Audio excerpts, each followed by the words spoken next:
Bismillahirrahmanirrahim. Assalamualaikum warahmatullahi wabarakatuh. Alhamdulillahirabbil alamin wassalatu wassalamu ala asyrafil anbiya'i wal mursalin wa ala alihi washabihi ajmain. Rabbi shrah li sadri wa yassir li amri wahlul 'uqdatam min lisani yafqahu qawli amma ba'du. Yang terhormat Bapak Darajat selaku dosen pengampu mata kuliah Al-Islam dan Kemuhammadiyahan. Di sini saya Muhammadur Hisham dan Aditya Darmawisuma akan mempresentasikan tugas terkait karakteristik Islam. Next.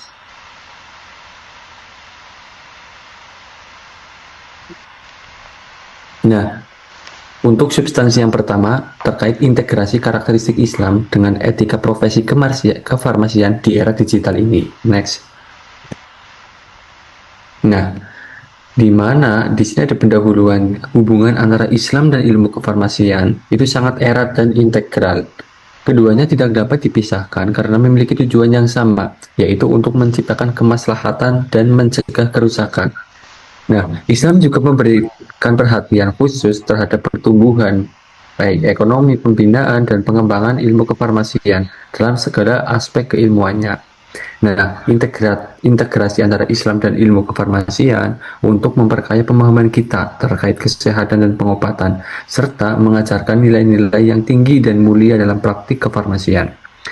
Dalam perspektif Islam sendiri, karakteristik apoteker Muslim harus mencerminkan nilai-nilai Islami yang mengedepankan integritas, kejujuran, profesionalisme, dan tanggung jawab sosial.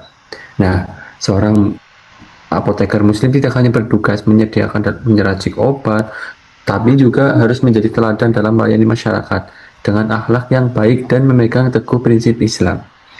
Nabi Muhammad juga mengajarkan nilai-nilai Al-Quran dalam prinsip-prinsip kedokteran, termasuk di farmasi ini, yang berharga dan terhormat. Prinsip ini menolak metode pengobatan pada zaman jahiliyah yang didasarkan pada praktek-praktek seperti sihir serta metode lain yang tidak sesuai hukum syariah. Next.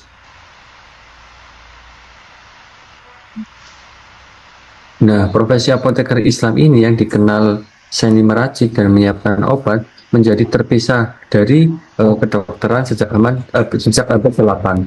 Nah, menurut bahasa farmasi disebut itu sayyidana dan ahli farmasi disebut sayyidanani atau syadlani. Gelar ini hanya diberikan kepada apoteker yang memiliki sertifikat.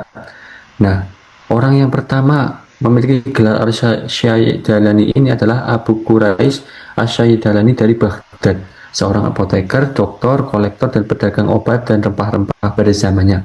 Beliau itu dianggap sebagai salah satu yang pertama mendapatkan gelar Asy-Syaidalani.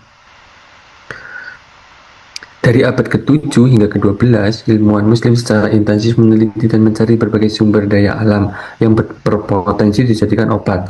Namun, tidak lama setelah kematian Al-Athor, perkembangan farmasi di dunia Islam mengalami stagnasi dan kemunduran, sehingga seiring dengan penurunnya peradaban pada abad ke-19, ilmu farmasi justru mengalami kemajuan yang signifikan di Eropa, kemudian di seluruh dunia barat.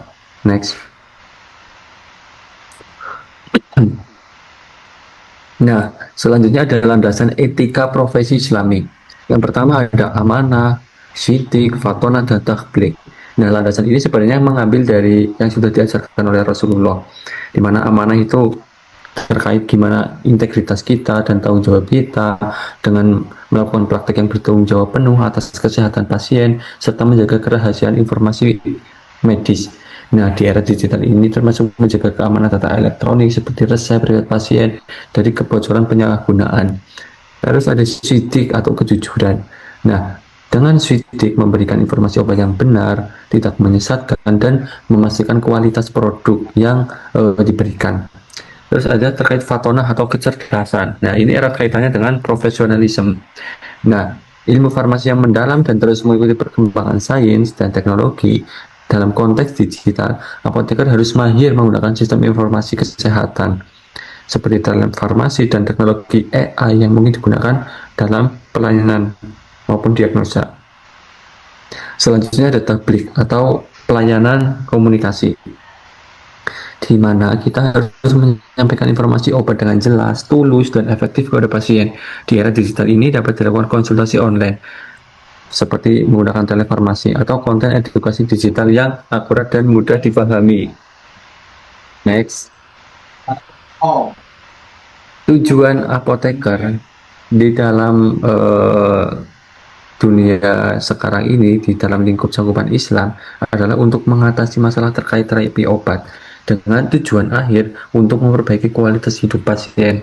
Dalam konteks pelayanan keapotekeran, terdapat aspek penting yang harus tertanam seperti hifz ad-din, hifdzun nas, hifz al-aql, dan hifdzul mal, di mana hifz ad-din berhubungan terkait saling menjaga keyakinan antara apoteker, masyarakat, pasien, dan masyarakat muslim. Untuk hifdzun nas, menjaga martabat dari martabat pasien. Terus ada hifdzul aqli, menjaga akal kesehatan pasien. Terus hifdzul mal, menjamin bahwa prosedur medis efisien dan ekonomis. Next. Nah, selanjutnya ada aspek digital dan etika Islami yang diintegrasikan. Di sini ada aspek digital telefarmasi atau konsultasi online. Seperti yang dijelaskan sebelumnya, kita harus amanah dan menyampaikan atau tabligh untuk edukasi farmasi terkait menjaga kerahasiaan virtual, memberikan konsultasi yang komprehensif, dan tidak membedakan pelayanan atau adil dalam pelayanan. Selanjutnya ada sistem informasi kesehatan. Di sini juga menjamin keamanan cyber dan integritas data pasien. Karena data ini kan merupakan sebuah amanah ya yang harus dilindungi dari peretasan atau penjualan ilegal. Terus ada iklan dan pemasaran obat online. Di sini tidak berlebihan dan melebihkan manfaat obat atau horor. Misal kita mengklaim obat ini bisa menyembuhkan segala penyakit, itu tidak boleh. Nah, terus memberikan informasi yang seimbang dan hanya mempromosikan obat yang legal dan aman.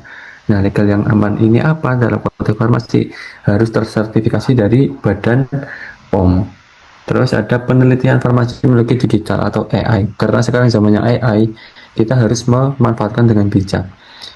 Dengan melakukan etika Islami, fatona dan hibun nafs, yaitu memastikan teknologi AI itu dilakukan secara etis, menghormati subjek penelitian, dan hasilnya benar-benar membawa kemaslahatan bagi umat. Next. Baik, selanjutnya untuk karakteristik Islam dalam pengembangan produk halal di farmasi. Untuk kegiatan yang dilaksanakan dari farmasi memiliki prinsip yang dapat diterapkan di dalam suatu farmasi, yaitu sumber bahan dari obatnya. Jadi kita menghindari bahan dari yang diharamkan seperti gelatin babi, kemudian menggunakan nantinya menggunakan bahan alternatif seperti gelatin sapi, kemudian kapsul HPMC dan bahan-bahan nabati.